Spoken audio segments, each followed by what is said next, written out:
तब तारा तनी लाज ना लागल हुए जब मिठाई लेके ना अइलो तो कथी कर अइलो है नाती चल तनी दीदिया घरे आ छोटकी बड़की के देखे घर में शादी भइल बा। चल तनी तनी भेंट कइले आई। चल तनी देखा तनी जीजा जी हमार ठीक बाणे कि अभी दरुइया पियते बना है छोड़ना कि नहीं। अब चल तनी देखे हम। चलो आ गई दीदिया घर तनी बुलाई ओकरा कहाँ बिया। दीदी रे दीदिया रे कहाँ बारिश रे दीदिया रे बबिया रे कहाँ बारिश रे। अरे बाबू। अरे प्रणाम जी प्रणाम। अरे बाबू आ गइल का समाचार। ठीक बा समाचार। हाँ बैठा। हे मुन्ना अरे कुर्सी ले जा तोर मामा आ गइल जल्दी ले आ कुर्सी। बैठा बराबर ना। अरे खुश रह बाबू खुश रह। स्कूल ले आइला जा ए बाबू हम जल्दबाजी में चलिए बाबू भुला गए हम तार मिठाई ले आए के हो। लाड़ धरैला खा लिया है जब बिस्कुट ना ले आइला था। हे मुन्ना अरे जो तोर माई घास करे गइल बिया जाके बोला के ले जा कह दिए कि मामा आइल बड़ा घर है पानी नहीं पिए के उहन आइए तो दी है। हाँ जो बाबू जो बुला ले आओ अपना माई की। अरे भाई मौसी तो घास करते रे माई रे बाबी रे जल्दी गोर उ पूरा माल उ पासे बाणस। हां सही कहत रे दीदी।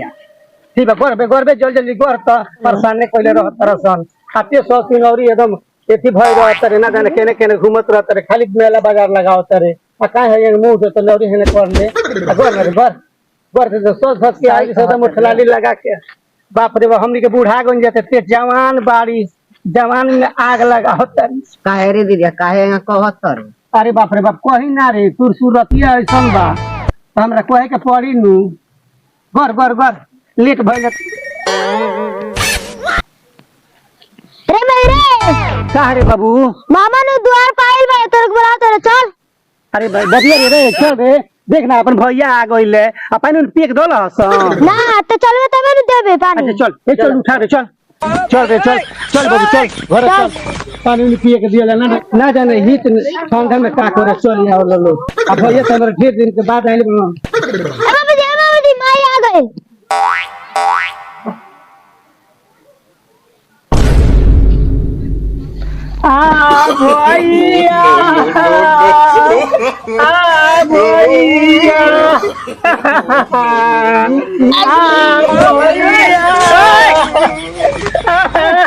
भैया अरे क्या करता रे।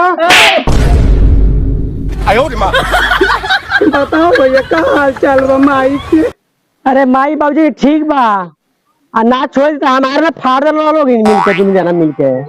अरे तो का करिए भैया ढेर दिन के बाद तू आइल बाड़ो चुहे छाती फटत में मोर के धरिया बहतावे तो तार टोंगरी न तार गाड़ फाड़ कुछ ले आइल बड़ा कि ना भैया। है भैया तारा समझे का चाहे छोट बहन भी मिठाई लिया का चाहे जा अरे मिठाई लाइल भुला गई नहीं हम।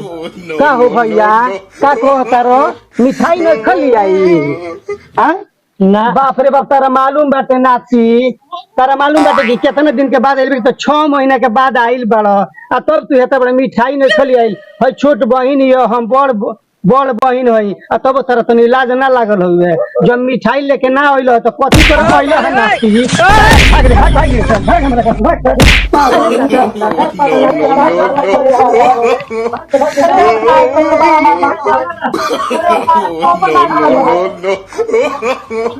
no.